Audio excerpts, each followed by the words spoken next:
Hi there, this is David and welcome to New RPG News. We have a lot of stuff to talk about today, from some Tokyo Game Show things, to those Nintendo Directs and Sony State of Plays, to some Final Fantasy VII Rebirth stuff, to some cool pre-orders, tons of stuff to talk about. But first, let's have a word from today's sponsor. This video is sponsored by Heroes of Drakemire, releasing soon for the PC on Steam. Here, you're going to be embarking on a grand adventure where the fate of a mesmerizing world balances on the brink of disaster. You'll be cultivating a party of distinctive heroes and journeying through vast, danger-filled maps in this turn-based adventure inspired by classic JRPGs of yesteryears. Your heroes might appear unassuming, but when dragons soar, monsters rampage, and darkness looms, these unlikely champions will step forward. So, come embark with Brutus and his brave companions on an adventure that weaves through a world filled with quirky characters and captivating tales. Stand your ground against the various foes to safeguard your allies, brace for challenges that test the bonds of family, friendship, and destiny. Explore a myriad of maps filled with adventure, from familiar towns to ancient places of power. The fate of the world teeters on the edge, but take heart, heroes. Even amidst the chaos, there is always time to help those in need, so please go on out and support your indie developers and head on over to the Heroes of Drakemire Steam page located in the video description below to wishlist it and try out the demo for yourself today. And now with that, let's get on with this week's new RPG news. Okay, first things first, I want to talk about some of the announcements that we heard about previously this week. I don't want to dwell on them too much because I did cover them extensively in some prior videos this week. But first up, we have Tales of Arise expansion Beyond the Dawn has been announced, due out on November 9th. Tales of Arise originally came out about 2 or so years ago, and now we're getting this DLC literally out of nowhere. This isn't a sequel, it's not like a new Tales game, this is DLC to the first game, and it takes place roughly a year or so after the events of the first game, and it promises over 20 hours of new game content, new quests, new dungeons, new boss fights, and a whole new epic storyline within the backdrop of an evolving, beautiful fantasy world. I loved Tales of Arise. I thought it was a really good Tales game. It got away from some of the clunkiness of Zestiria and Berseria, kind of away from some of that like micro-plussing equipment and some Western things that I didn't really like that kind of found its way into Tales, and it really did become, a good, proper Tales entry. So I am looking forward to this DLC. I can support DLC that I think is properly well done, and I do think that this is good DLC. Also announced during the Nintendo Direct was a Paper Mario with a 1,000-Year Door new port over to the Switch. This is great. The Paper Mario series I don't think is as good as the Mario RPG series, but as far as Paper Marios are concerned, this is the best Paper Mario. I'm just going to go ahead and read what it talks about. It says, the Nintendo GameCube game returns with updated graphics. Turn the page and join Mario and friends in an RPG adventure to discover the legendary treasure behind the ancient 1,000-Year Door. Will Mario complete his papery quest, or will he crumple under the pressure? Find out when Paper Mario the 1,000-Year Door unfolds on the Nintendo Switch in 2024. I am definitely going to be buying this one. And then the last two things that I want to talk about, which is kind of stuff that I've already talked about in previous videos, is a Falcom announcement. The Legend of Heroes Trails Through Daybreak is coming west summer of 2024 for the PS5, PS4, Switch, and PC. This is the latest entry in the Trails series, taking place over in Calvard. This starts a brand new arc. So if you haven't yet gotten into Trails and you want to, and you're looking for a place to start, this is your place to start. This is a brand new arc, brand new characters, brand new country, brand new everything. So that looks really nice. There is a collector's edition available, and I'm going to be going over that later on in the show. I do want to talk about some of these key features though, because I myself don't know much about this game. I know that some people out there have played the Japanese version of this game. I haven't, because I don't know Japanese, obviously. But yeah, anyway, there's some key features. It says, follow the Spriggan known as Van Arkwright as he takes on a case that will change the nation's fate, as well as his own. Explore the reaches of the Calvard Republic while immersing yourself in a rich story filled with action and intrigue. Transition seamlessly between action field battles And turn-based combat, I don't know what that means. If that means that there's like 2 different ways of fighting, kind of like the Final Fantasy VII Remake, where you can make it turn-based or where you can make it action, or if there's 2 separate battles, one is an action field battle and another is a turn-based combat. I don't know what that means. Kind of interesting. It says that it has a revamped action time battle system, expand your arsenal with new shard skills, courtesy of the 6th generation combat ornament, the Zypha. Then there's the alignment system, which no Trails game has had before. And it says, your propensity towards law, chaos, and the shades in between can influence your status in the city, who will ally with you or oppose you, and even what jobs and dialogue options are available to you. I know they talked about in the trailer saying that like your choices actually mattered, and I guess that this is what it's talking about. It has an alignment system similar to, I guess, the Shin Megami Tensei games, so that's pretty cool. Also in Falcom's little announcement that they put out just the other day, they also said that Legend of Heroes Trails of Cold Steel 3 and 4 is coming to the PS5 in early 2024. So whereas Trails 3 Daybreak is coming out in the summer, this is going to be coming out in the winter or the spring, and this is a collection, a 2-in-1 pack that is going to be sold, and there is also a collector's edition for this. So if you never did get the PS4 version of this and you're still out there looking for it, now would be a good time to finish up the Cold Steel games if you haven't yet already. And again, I'm going to be going over this particular collector's edition as well later on in the show. Woody Hooties! I am so excited about this! Dragon Quest, like my favorite series of all time, and Dragon Quest 3, one of my favorite games in the entire series that I first got when I was in 4th grade, and I just loved it and played through it so many freaking times.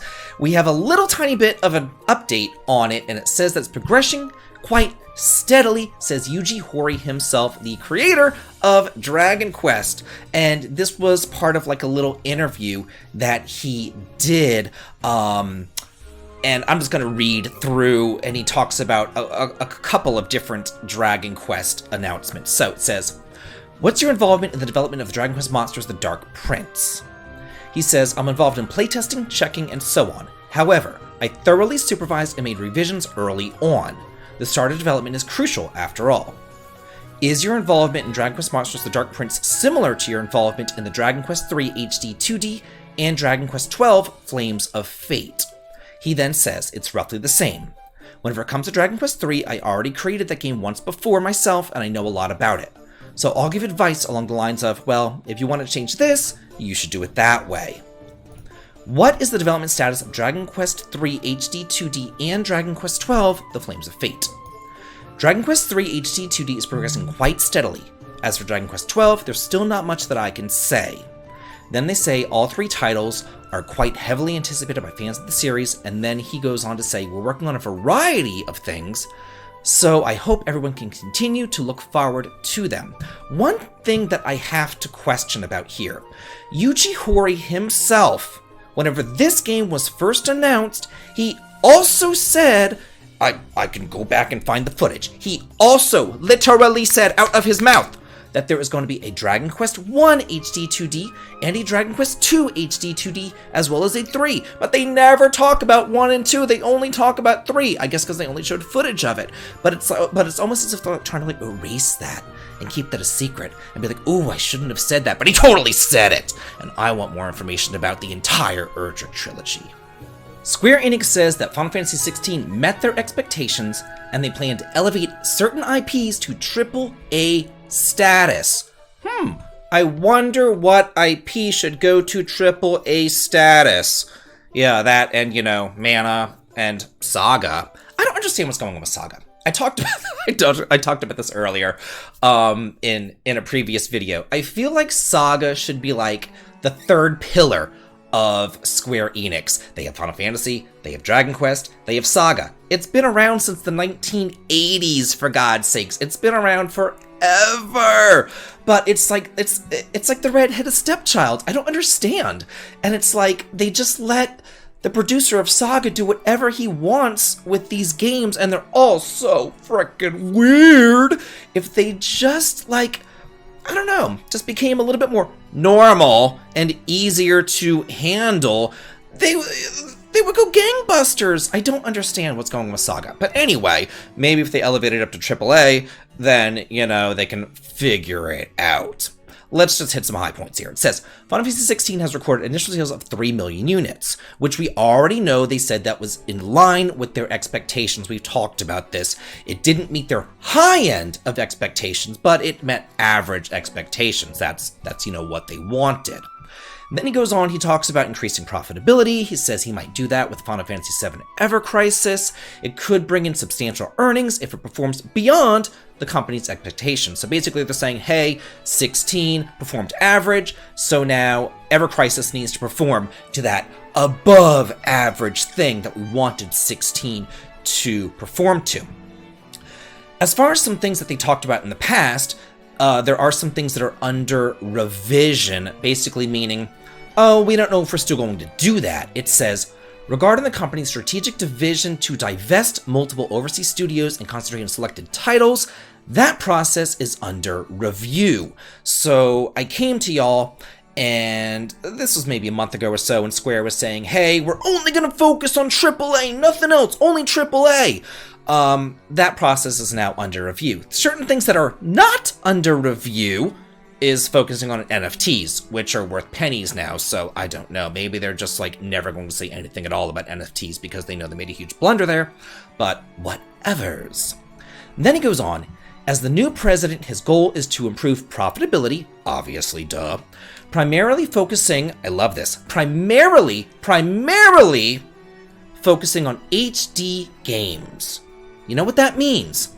If you're primarily focusing on HD games, you're focusing on console games. You're not focusing on telephone games and gacha games and free-to-play games. You're focusing on console games, games that we like. Huh. Oh my god, somebody has a brain in their head. He also emphasized a balanced approach to investment, not just creating new IPs, but also identifying existing IPs with potential for upgrade to AAA status. Again, Mana, Chrono, Saga, what are you doing? What are you doing? So, hopefully this guy knows what he's doing, he knows what he's talking about, and he's going to right the ship. I got faith in this guy. The director of Stars the Second Story R, which is Tri-Ace, who also makes the Valkyrie Profile series, wants to see the Valkyrie series continue to succeed. I wonder how games succeed nowadays. You make them good! Valkyrie Elysium, blue frickin' chunks. Anyway, let's go on and let's look at this. It says, out of curiosity, are there any plans to maybe looking at titles like Valkyrie Profile to receive new entry, or maybe even plans to port Valkyrie Profile 2 to modern platforms?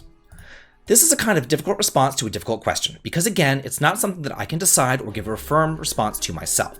But that being said, I personally want the Valkyrie series to continue and succeed. Maybe it'll be great if there were to be a new title from that series, and I hope we have the opportunity to develop or create that new title. That'd be great. But again, this kind of depends on how much support we get from the fans. Oh look, it's that blackmail again.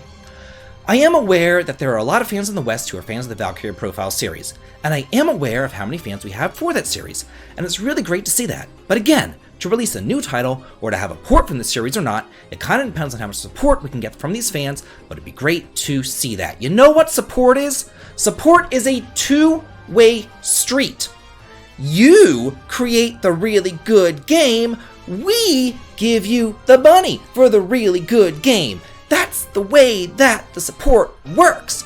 So, whenever you put out a really frickin' shitty dumpster fire of a game, and we say, nope, we're not supporting that, I also don't want to put up with your blackmail-y response right here that's saying, oh, but only if we get support from the fans. Again, two-way street here. Yeah, it would be nice if we got, a port of these games, and Valkyrie Profile 1 and Valkyrie Profile 2 were, the best Valkyrie Profile games, so it's kind of a no-brainer to bring those over the same way that they brought over the best Star Ocean game. But, these blackmail responses that we always get, well, we might do it, but only if we get support. I am sick to death of these blackmail responses, and I am sick to death of them providing us a really crummy product and then be like, oh, well, the fans didn't support it. Well, no shit, Sherlock. We're not going to support a really crappy frickin' product. We're talking about Trius again, but this time we're talking about Star Ocean Blue Sphere. That is the Game Boy Color sequel to Star Ocean 2 that we never received here in America. It is a Gaiden, and it did receive an unofficial English translation, which I did create a review on, which is playing right above. I reviewed that shortly after the translation came out. So again, another question about this. Are there any plans to also bring Star Ocean Blue Sphere to the West? In this series, this game actually is a sequel to Star Ocean 2, but it was never localized. He goes on to say, I'm not officially a member of the Square Enix company, although my company, Gem Drops, is the developer. That being said, I do want the Star Ocean series to continually succeed in the future. However, in order to achieve that, I think it's important that we hear the voices of support from our players and fans. So it'd be appreciated if we can get your support. So here, this is the difference.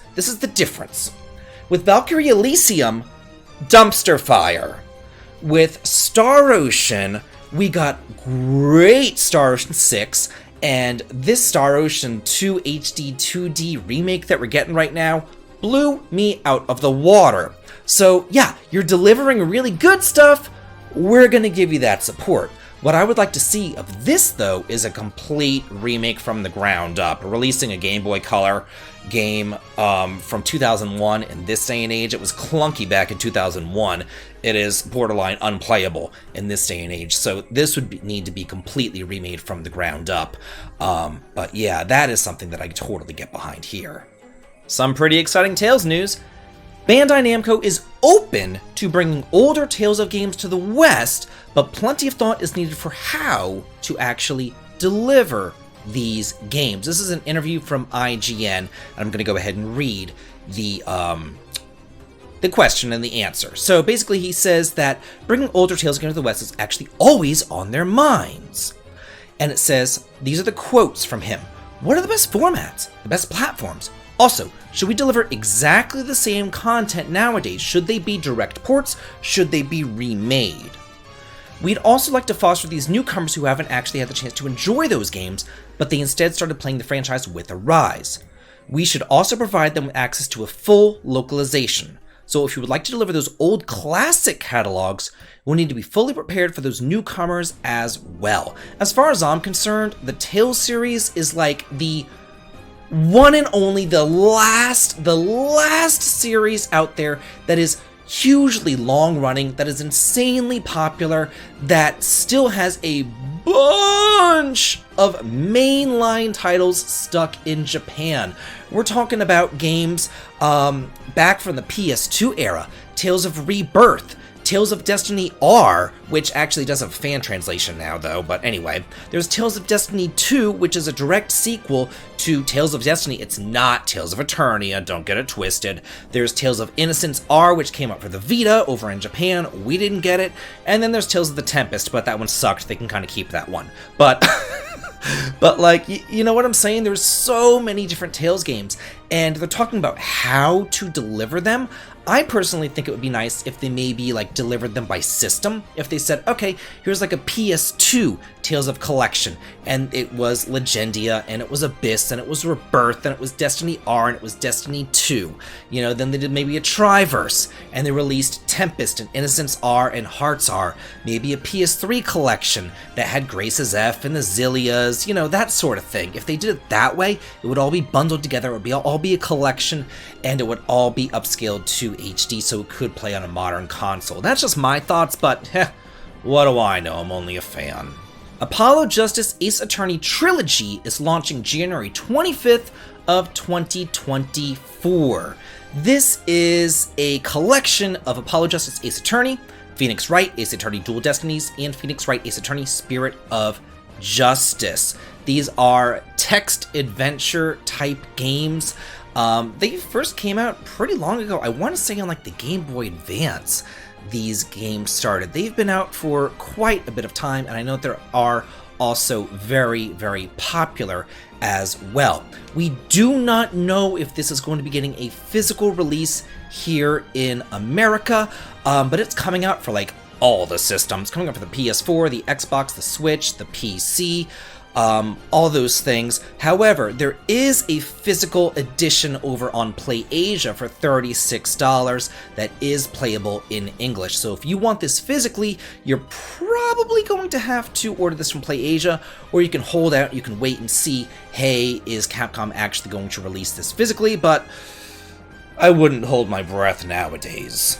Now we have Final Fantasy VII news. A lot of stuff to talk about with Final Fantasy VII, because some select English outlets and Japanese outlets got a chance to really get hands-on with some spots in the, I guess in the demo that was playable at Tokyo Game Show, and I'm showing some English footage up above me from IGN. And I'm just going to go on through and talk about what it actually says. It says, the unknown journey continues. After escaping from the dystopian city of Midgar, Cloud and his friends set out on a journey across the planet. New adventures await in a vibrant and vast world. Sprint across the grassy plains on a chocobo and explore expansive environments. We got to see, I looked at a lot of this stuff, and they got to look at two different areas in the game. One was a flashback scenario with Cloud and Sephiroth and Tifa over on Mount Nebel. The other one, the bigger one, was the outdoor area around Yunnan where the world map is. And you could see all the various chocobos there. You could just go around, you could see the battling. It was really cool, and it looked massive, absolutely massive. The world map is just huge, and it's all kind of seamlessly combined as well. It's not like little zones, kind of like 16 was. It seems to be just one massive, massive zone. As the party searches for Sephiroth, you'll explore the beautiful, expansive regions of the world and open up new areas to discover. Dig deeper into the world of Final Fantasy VII with rewarding side content and minigames, plus various unique forms of transportation to navigate the world. We saw the tiny Bronco, we saw the Segways over in Costa del Sol, we saw the flying chocobo, we saw the mountain chocobo, so there are plenty of new ways to travel. And it says regarding side content and minigames, I think that there's going to be minigames over in Costa del Sol probably, as well as Golden Saucer, obviously. You know, there was a million minigames in Golden Saucer in the first game. I can't imagine what they're doing with that here in the remake. They could probably, you know, make their own game of just Golden Saucer stuff. There's so much stuff there. A new and evolved battle system. Combine strategic thinking with thrilling action combat alongside your comrades, including newly added characters. Deepen the relationship to unleash powerful team-based combos. We know that Kate Sith is going to be controllable. We know that Red is going to be controllable. We don't know about Cid or Vincent, and we'll get into that in a moment. It says, in this standalone adventure for fans and newcomers, Cloud and his comrades venture across the planet, their fates unwritten, making each step outside the dystopian city of Midgar fresh and mysterious. So, we don't know what their fates are. We don't know if someone's going to die. We don't know if someone's going to fall into the live stream. We don't know what is going to happen to these people. And it says it's a standalone adventure, which brings me to my next article, right here. It says, in Final Fantasy VII Rebirth, you cannot use your old remake save. They did that for balancing issues for the most part. It says each game's balancing is done independently, and the player's levels and abilities will not carry over from one game to the next. And I guess that kind of makes sense. Like, you can't have one person starting at level 1 and another person starting at like level 50 and then still having to fight like little imps or whatever at the beginning. You know what I'm saying? So I can understand where they're coming from here. If you do have save data from the PS4 or 5, you will get a Leviathan. If you've saved data from the DLC expansion, the episode intermission, you'll get Rama. So those are your bonuses. Seems like really shitty bonuses to me. Just summons? Like, I would rather have a weapon or an accessory or something. I don't know, a summon? Like, come on. Whatever. Okay, so then it goes on to talk about a couple more details from the PlayStation blog. It says there will be new materia that wasn't included in the first game. Red will be playable and have a new revenge gauge mechanic. That's pretty neat. Probably like the more damage that is dealt to him, the more damage he'll be able to deal to the enemies, something along that nature. Then it goes on to talk about playable or characters who will probably not be playable, such as Vincent. It says, while Rebirth's new trailer gave us a glimpse of him, they didn't explicitly say if we were to directly control him in battle or not, so he might just become official party members next time in battle. And they also spoke about, they said that they're doing a reimagining of which characters will join and which order they will join you in, as well as a reimagining of the order of the locales that you go to as well. So basically, once we've left Midgar, we don't know where we're going to be going to. Maybe we won't even go to Calm Village first. Who knows? So you might, encounter Vincent, and then he might just fall asleep back in his coffin immediately, and then he might join up in the third portion of the remake. But Sid also joined before the Forgotten Capital, and they didn't see anything about him. I don't know if they're only including in Red and Kate Sith as the new characters. Then it goes on to talk about the huge number of minigames, which is obviously Golden Saucer, and then it says that it's going to be ending at the Forgotten Capital, and it's probably going to, just have Sephiroth coming down with a sword. Arius is down here praying, and then he's coming down, cut to black, to be continued in Part 3 of Final Fantasy VII Remake. That's what I'm guessing. Anyway, let's talk about the pre-order here. There are 3 different ways that you can order this game. There's a standard edition that is $70, it gets you the game.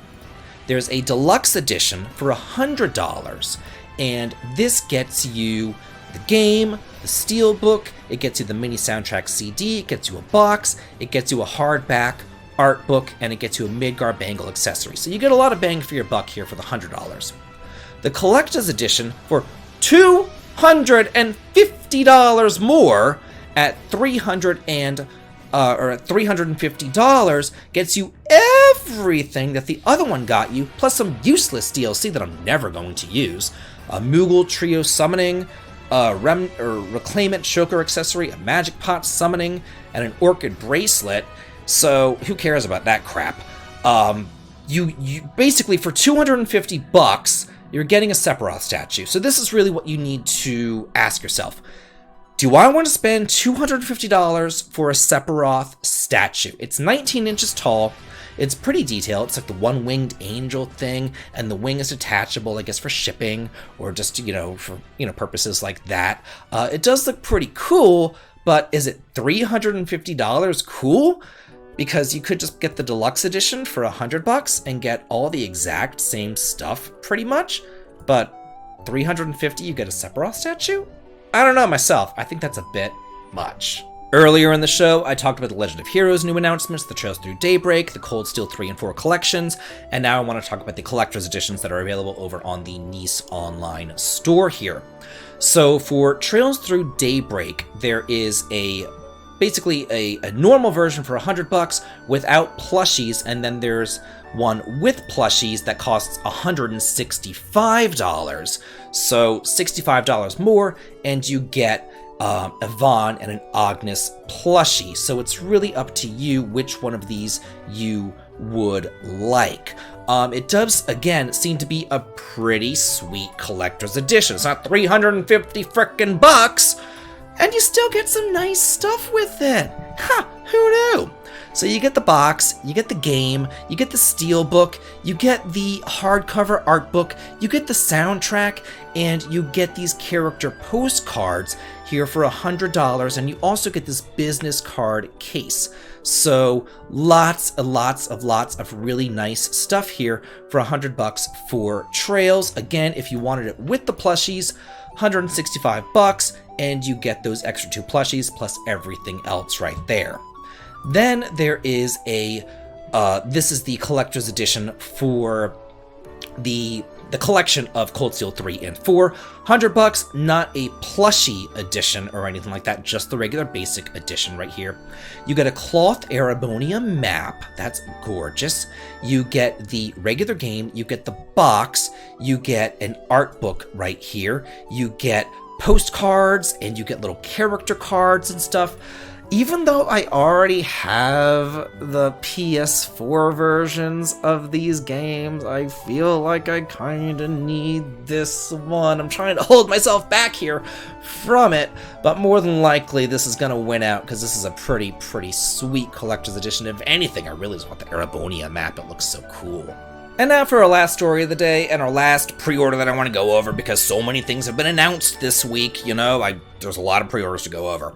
This is Unicorn Overlord, which is the latest entry from Atlas and Vanillaware, and looks to me like a real-time strategy RPG in the same vein as something like Ogre Battle March of the Black Queen or Ogre Battle 64, but it's beautiful, and it was one of the highlights of the Nintendo Direct that I saw, so I had to go and I had to look up the collector's edition, and I talked about it briefly whenever I was going over the Nintendo Direct coverage video that I did, but here I want to actually show it to y'all. So for $130, it's over on Amazon. It's coming out for the Switch, PS5, Xbox. You can get this awesome collector's edition. It comes with this outer box, which is beautiful, a 132-page art book, a 2 CD soundtrack. Down here, it looks like there's a card game with 239 cards, so it's like a tabletop card game even. You have the base game itself, obviously, and some DLC vouchers for the Atlas Vanillaware Heraldry Pack. So lots of stuff in this. It looks to be gorgeous. Coming out May 8th of next year. Be sure to grab this if you like strategy RPGs, if you like Vanillaware, if you like Atlas, if you like things that are going to become really rare because it's Atlas, then this is definitely going to be right up your alley and you are going to want this. So that's it for this week's new RPG news. There was a lot of stuff to talk about today. I couldn't get to it all in this episode because there was just so many other things in the Nintendo Direct, the Sony State of Play, the Falcom announcements. So if you missed any of those videos, please go back and watch them. I will link them as well. And as always, have a good day.